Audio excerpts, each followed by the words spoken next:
জীবনে একটা স্বপ্ন ছিল ভাই, যে বিদেশ গিয়ে যদি 50,000 টাকা স্যালারি একটা কাজ পাইতাম, আর মায়ের বাপ জীবনে যত সমস্যা যত অভাব সব দূর করে লাইতাম।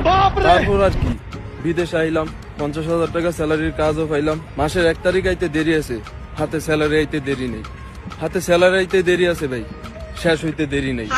আর মায়ের বাবা আমি এইটাই বুঝি না, আমি যে একটা মাস গরুর মতো খাচ্ছি, আমার হাতে যে স্যালারিটা আইছে এটা তো আমার কাছে কয়দিন থাকবো না, না এটা আইবো, আই নগদে শেষ হয়ে যাবে।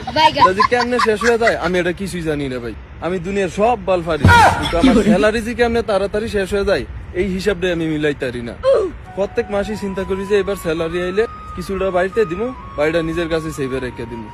সৌদানির ভিতর স্যালারি তো আইয়ে লগে আরো কটা সমস্যা আইয়ে, এই সমস্যা মিললা আমার স্যালারিটা খেয়ালাই গিল্লা।